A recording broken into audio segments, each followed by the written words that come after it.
আজকে আমাদের স্বাধীনতা প্রশ্নবিদ্ধ। আমাদের স্বাধীনতা আজকে আসলেই প্রশ্নবিদ্ধ। দেখেন, এত কষ্ট করে, এত ত্যাগ স্বীকার করে শত শত ছাত্র গুম, হত্যা, এত কিছুর পরে আজকে আমরা যে নতুন বাংলাদেশকে, যে নতুন মোড়কে সাজিয়েছি, সাজানোর প্রত্যয় সামনের দিকে এগোচ্ছি, আমাদের এই স্বাধীনতাটা না আসলে প্রশ্নবিদ্ধ। ছোট্ট ছোট্ট কিছু অনাকাঙ্ক্ষিত ঘটনার কারণে আমাদের নতুন করে জন্ম নেওয়া এই প্রজন্মের নতুন বাংলাদেশ আজ সত্যি প্রশ্নবিদ্ধ। আপনারা জাস্ট ঠান্ডা মাথায় একটা জিনিস চিন্তা করেন। একটা মানুষকে আপনি সামনে বসিয়ে খাওয়ালেন, খাইতে দিলেন, খাইতে দেওয়ার পরে বেশ কিছু আয়োজন করলেন, বাটি দিলেন, তাকে পেট ভরে খাওয়ালেন। খাওয়ানোর পরে সেই মানুষটাকে পিটিয়ে কিভাবে হত্যা করতে পারলেন ভাই?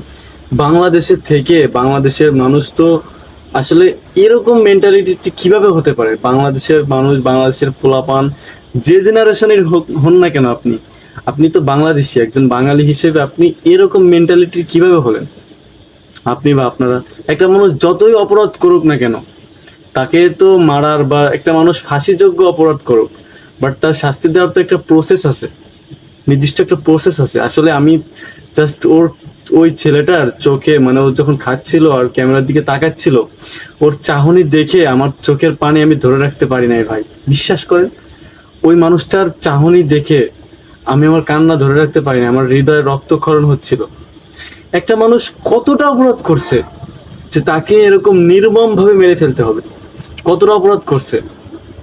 আজকে তো মনে পড়ে যাচ্ছে সেই আবরার ফাহাদ ভাইয়ের কথা, যে আবরার ফাহাদ ভাই ভারতের বিরুদ্ধে কথা বলেছিল দেখে তাকে স্টাম্প দিয়ে পিটিয়ে হত্যা করা হয়েছিল।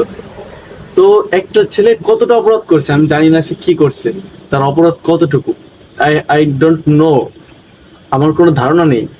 তবে আমার কথা হচ্ছে, সে যত বড় অপরাধ করুক, আকাশ সমান অপরাধ করুক, তার অপরাধের মানে পরিমাপটা পাহাড় সমান হোক, সমুদ্রের পরিমাণ হোক, তাকে মেরে ফেলার তো একটা প্রসেস আছে। দেশে আইন ব্যবস্থা তো আছে নাকি?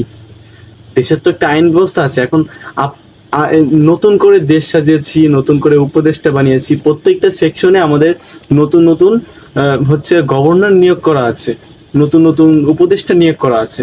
তো আইনের ক্ষেত্রে হোক, দেশে কোনো অপরাধ ঘটলে, দেশে কোনো ক্রাইম হলে, তো সেটার তো নির্দিষ্ট আইন ব্যবস্থা আছে, তাই না?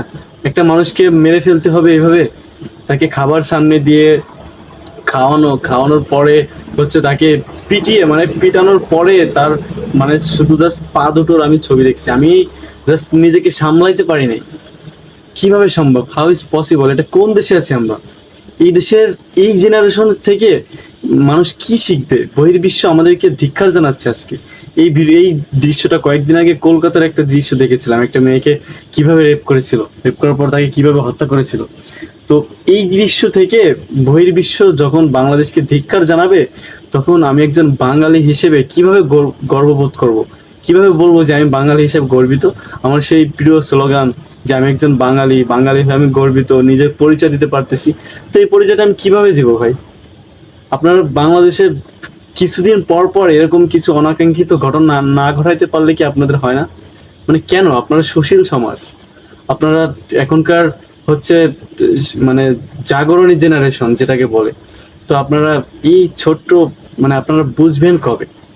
তাকে আইনের হাতে তুলে দিতেন, তার হাজারটা অন্যায় থাকতো, তাকে একটা মানুষকে খাওয়ানোর পরে তাকে মেরে ফেলা, পেট ভরে ভাত খেতে দিচ্ছেন, ভাত খাওয়ার পরে তাকে পিটিয়ে মেরে ফেলছেন। এর থেকে একবিংশ শতাব্দীতে এর থেকে জঘন্যতম ঘটনা আর কি ঘটতে পারে? একটা মানুষকে হচ্ছে আপনি লোকচক্ষুর আড়ালে মেরে ফেললেন, ইটস ডাজ নট ম্যাটার, তাকে মেরে ফেললেন, সেটা আড়ালে, লোকচক্ষুর আড়ালে থেকে গেল। বাট একটা মানুষকে আপনি ক্যামেরার সামনে, দর্শকদের সামনে, লক্ষ লক্ষ মানুষ এটা দেখছে, এটা সম্পর্কে জানতেছে, তো এরকম ভাবে একটা মানুষকে আপনি কিভাবে মেরে ফেলতে পারেন? বাঙালি হিসেবে এগুলো মেনে নিতে হবে আমাদেরকে। আর কতবার মেনে নিব আমরা?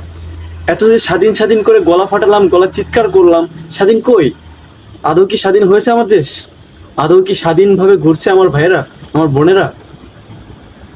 I don't know, I can't believe this. এটা বিশ্বাস করতে কষ্ট হয় যে আজকে এত কষ্ট করে ছাত্ররা, মায়ের বুক খালি হলো। অনেক ভাইদের দেখেছি তাদের পা, কারো পা নেই, কারো হাত এখান থেকে নেই।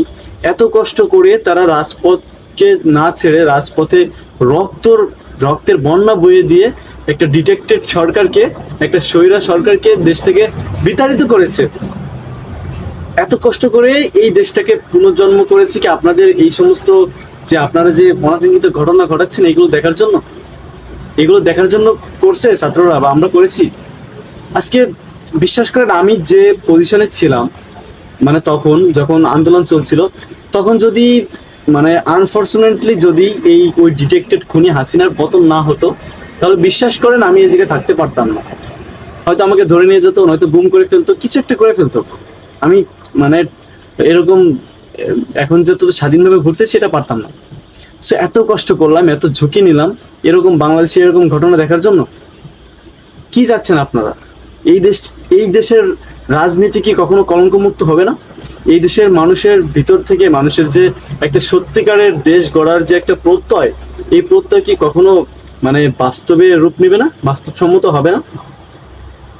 সো আমি দেখলাম একজন উকিল ভাই, আর যে লোকটাকে মারছে ওর নাকি আপন বলতে কেউ নেই। সো দেখলাম এক উকিল ভাই হচ্ছে তার কেসটা লড়বে। সো আমি ওই ভাইকে স্যালুট জানাই। তাকে স্যালুট জানানো ছাড়া আসলে আমার আর নতুন করে তেমন কিছু বলার নেই। সো এরকম ঘটনা আমরা দেখতে চাই না। যারা এই ঘটনার সাথে জড়িত তাদের মানে পূর্ণ তদন্ত করে তাদের প্রত্যেককে হচ্ছে আইনের আওতায় এনে যথেষ্ট বিচার করা হোক, দৃষ্টান্তমূলক বিচার করা হোক, যাতে ভবিষ্যতে এই ধরনের ঘটনার পুনরাবৃত্তি অন্তত আমাদের এই নতুন স্বাধীন বাংলাদেশে না ঘটে। সো নতুন বাংলাদেশের জন্য ভালোবাসা, নতুন বাংলাদেশের জন্য শুভকামনা। এই বাংলাদেশের জন্য, এই নতুন যে বাংলাদেশের পুনর্জন্ম হলো, এই বাংলাদেশের জন্য দেশের বিভিন্ন অঞ্চলে যে সমস্ত ভাইয়েরা বোনেরা এখন পর্যন্ত অসুস্থ বা এখন পর্যন্ত যারা তাদের অনেক কিছু হারিয়েছে, তাদের জন্য আমি সমবেদনা জানাচ্ছি এবং শহীদি ভাইদের জন্য তাদের আত্মার মাগফিরাত কামনা করছি এবং জান্নাতের উচ্চ মাকাম দান করুক আল্লাহ তাদেরকে। এই বলে আমি শেষ করছি। আমিন।